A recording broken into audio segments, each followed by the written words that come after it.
यहाँ है आज की इन टच मिनिस्ट्रीज की भक्ति। आज के शास्त्र पठन का स्रोत है कार्य, अध्याय 25, श्लोक 1 से 16।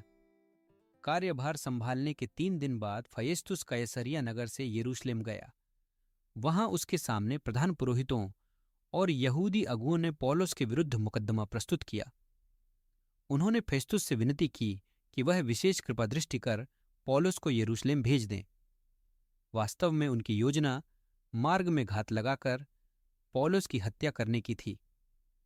फेस्तुस ने इसके उत्तर में कहा, पौलुस तो कैसरिया में बंदी है और मैं स्वयं शीघ्र वहां जा रहा हूं, इसलिए आप में से कुछ प्रधान व्यक्ति मेरे साथ वहां चले।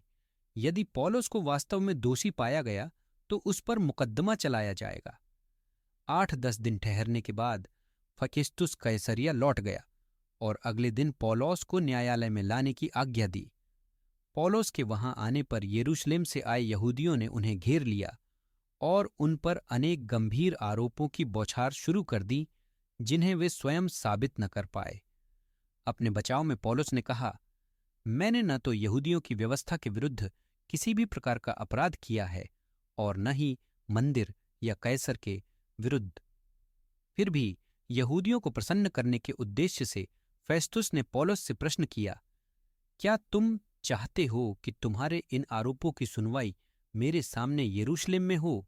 इस पर पौलुस ने उत्तर दिया, मैं कैसर के न्यायालय में खड़ा हूं। ठीक यही है कि मेरी सुनवाई यहीं हो। मैंने यहूदियों के विरुद्ध कोई अपराध नहीं किया है। यह तो आपको भी भली भांति मालूम है। यदि मैं अपराधी ही हूं और यदि मैंने मृत्यु दंड के योग्य कोई अपराध किया ही है तो मुझे मृत्यु दंड स्वीकार है। किंतु यदि इन यहूदियों द्वारा मुझ पर लगाए आरोप सच नहीं हैं तो किसी को यह अधिकार नहीं कि वह मुझे इनके हाथों में सौंपे। यहां मैं अपनी सुनवाई की याचिका कैसर के न्यायालय में भेज रहा हूं। अपनी महासभा से विचार विमर्श के बाद फेस्तुस ने घोषणा की, ठीक है, तुमने कैसर से सुनवाई की विनती की है तो तुम्हें कैसर के पास ही भेजा जाएगा। कुछ समय बाद राजा अग्रिप्पा तथा बेरनीके फेस्तुस से भेंट करने कैसरिया नगर आए। वे वहां बहुत समय तक ठहरे। फेस्तुस ने राजा को पौलुस के विषय में इस प्रकार बताया, फेलिक्स एक बंदी को यहां छोड़ गया है। जब मैं यरूशलेम गया हुआ था, वहां प्रधान पुरोहितों तथा यहूदी प्राचीनों ने उस पर आरोप लगाए थे। उन्होंने उसे मृत्यु दंड दिए जाने की मांग की। मैंने उनके सामने रोमी शासन की नीति स्पष्ट करते हुए उनसे कहा कि इस नीति के अंतर्गत दोषी और दोष लगाने वालों के आमने सामने सवाल जवाब किए बिना तथा दोषी को अपनी सफाई पेश करने का अवसर दिए बिना दंड के लिए सौंप देना सही नहीं है। पौल ने जब उन्हें फेस्टस के सामने याचिका पर लाया गया तब वे धैर्य की शक्ति का प्रदर्शन करते हैं।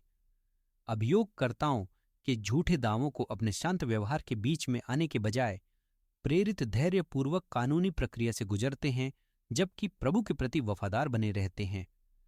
इसी तरह हम सभी के लिए कठिन परिस्थितियों के दौरान परमेश्वर की खोज करना महत्वपूर्ण है और यहां तक कि अधिक आवश्यक है। अगर हम स्वाभाविक रूप से जल्दबाजी की ओर झुके हों, हम उससे पूछ सकते हैं कि वह हमारे विचारों का नेतृत्व करे।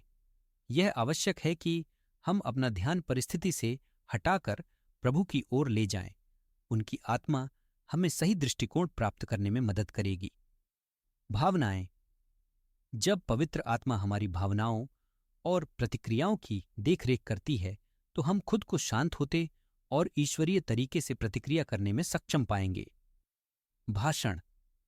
तनाव या दुश्मनी के समय अच्छे साक्षी के रूप में हमारी जीभ पर आत्मनियंत्रण के लिए प्रार्थना करना एक महत्वपूर्ण हिस्सा है। पवित्र आत्मा हमारी प्रार्थनाओं का उत्तर देगी और हमें वह प्रदान करेगी जिसकी हमें जरूरत है, ठीक वैसे ही जैसे उन्होंने पौल के लिए किया था। प्रेरित के सामने अन्याय की परिस्थितियों के बावजूद उन्होंने उत्तेजना नहीं दी। सोचिए, जब आप धैर्य के गुण में विकास करेंगे तो परमेश्वर आपके माध्यम से क्या करेगा।